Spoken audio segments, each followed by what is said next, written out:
ये कहानी है मननगढ़ के हवेली की। ये हवेली जो दिन में खंडर दिखती है, वो रात को अपने आप जिंदा हो जाती है।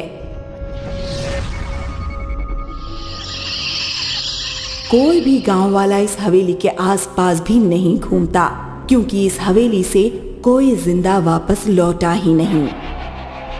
गांव वाले बूढ़े भीकू की कहानी सुनाते हैं। भीकू एक रात इस हवेली के पास से गुजर रहा था। वो हवेली के चकाचौंध देखकर हवेली के भीतर चला गया, जो आज तक नहीं लौटा।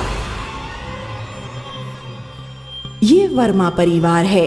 गाड़ी चलाते ब्रिजेश वर्मा, बाजू में बैठी उनकी पत्नी नेहा वर्मा और पीछे की सीट पर बैठे बुजुर्ग शांति वर्मा और नरेश वर्मा। बेटा, और कितनी दूर है तेरा ससुराल?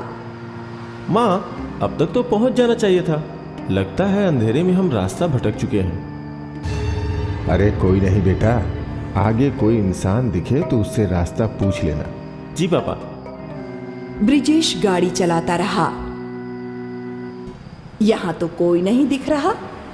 माँ, मुझे आगे एक हवेली दिख रही है, वहां पहुंच सकते हैं। ठीक है, चलो वहीं जाते हैं। ब्रिजेश की गाड़ी हवेली के गेट में घुसते ही अजीबोगरीब आवाजें आना शुरू हो जाता है। लोमड़ी चिल्लाने लगी, चमगादड़ उड़ने लगे और एक उल्लू टुकुर टुकुर गाड़ी की ओर देखने लगा। ये हवेली तो बहुत डरावनी है। ये हवेली जंगल के बीचों बीच है। जंगली जानवर तो रहेंगे ही ना आसपास। बेटा, तू रास्ता पूछ के आ। ठीक है माँ।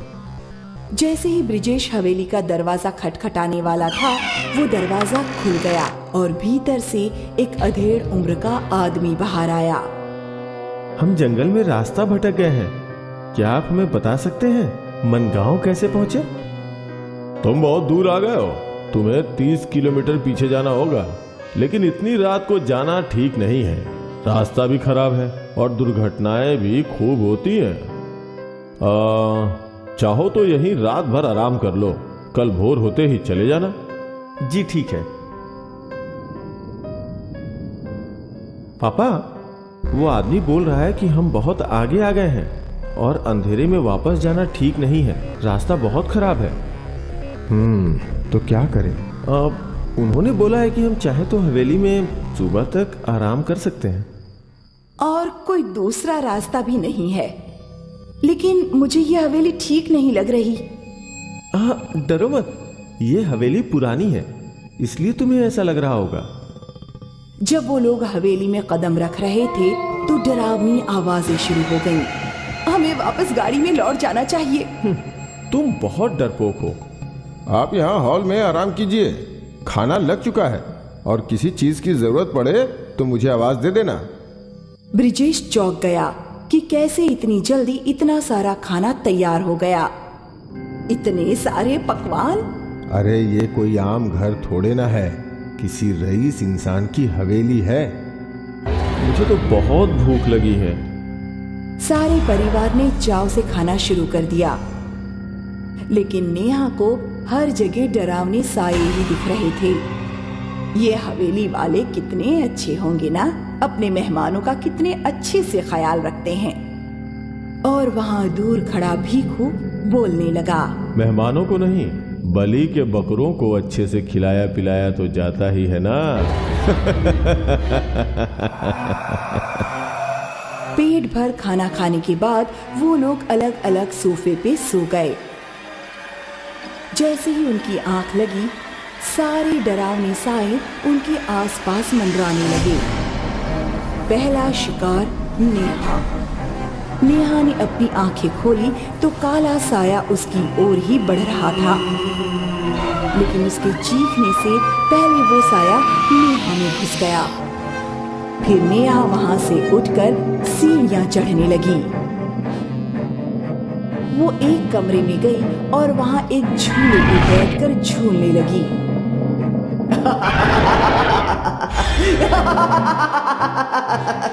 नेहा की हंसने की आवाज सुनकर ब्रिजेश उठ गया। ये अचानक नेहा इतनी जोर से क्यों हंस रही है? वो भी सीढ़ियां चढ़ने लगा, लेकिन उसकी सीढ़ियां खत्म हो ही नहीं रही थीं। ये क्या हो रहा है? ब्रिजेश ने पीछे मुड़कर देखा तो उसके माँ पापा वहाँ नहीं थे। माँ पापा कहाँ गए सब?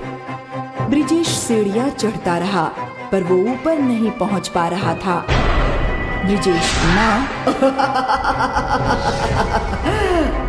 आज भी वैसा ही दिखता है जैसा ये गांव 100 साल पहले था।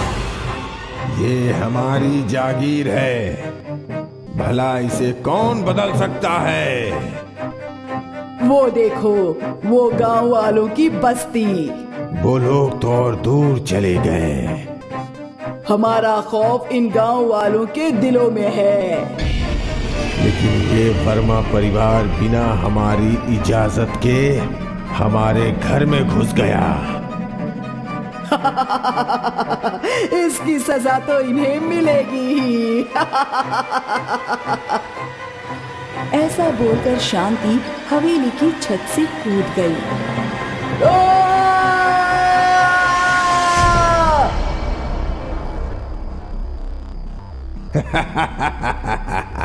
अब 3 लोग बचे।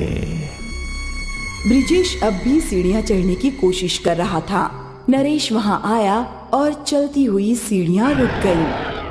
पापा पापा माँ कहाँ है? वो तो चली गई। चली गई? पर कहाँ? जहां उसे जाना चाहिए था। ये क्या बोल रहे हैं पापा? मुझे कुछ समझ में नहीं आ रहा है। अब तू भी उसी के पास जाएगा। नरेश ने ब्रिजेश को हवा में उठा दिया, फिर उसे दीवार पर पटक दिया। पापा पापा मैं आपका बेटा हूँ पापा। लेकिन मैं तेरा पापा नहीं हूँ। ऐसा बोल के उसे हवा में उठाकर उसकी रीढ़ की हड्डी तोड़ दी। फिर वो उस कमरे में गया जहाँ नेहा झूले पे बैठी थी। पापा ये देखो, मैं अपने झूले पे बैठी हूँ। हाँ हाँ, मेरी प्यारी गुड़िया के लिए ही तो ये झूला बनवाया था। लेकिन कोई मुझे यहाँ नहीं बैठने देता। अब से तुझे कोई कुछ नहीं बोलेगी। तू हर रात इसी झूले पे झूलना।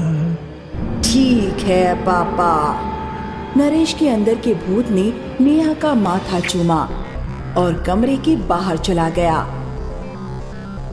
फिर वो हॉल में रखी तलवारों के पास गया, मयान से एक तलवार निकाली और जोर जोर से हंसने लगा। मयान से तलवार एक बार निकल जाए तो उसका रक्त अभिषेक होना ही चाहिए। वहाँ कमरे में नेहा एक छोटी बच्ची की तरह झूले पे झूल रही थी और यहाँ उसका पूरा परिवार मर चुका था। ये डरावनी रात भी बीत गई और सूरज उगा। एक बार फिर हवेली खंडर बन गई और नेहा एक कोने में बैठकर अपनी गुड़िया के साथ खेल रही थी। ये औरत कौन है? अरे ये छोटी बच्ची की तरह क्यों खेल रही है? रुको, मैं पूछती हूँ। बहन, तुम यहाँ क्या कर रही हो? वो औरत नेहा के पास गई और नेहा ने उसकी आंखों में देखा। नेहा की आंखें लाल हो चुकी थीं। सारे गांव वाले डर के गायब हो गए और नेहा वहीं पे गुड़िया के साथ खेलती रही। हर रात को हवेली वापस जिंदा होती थी। नेहा अपने माँ पापा के साथ रहती थी और हर सुबह वो खंडर बन जाती थी।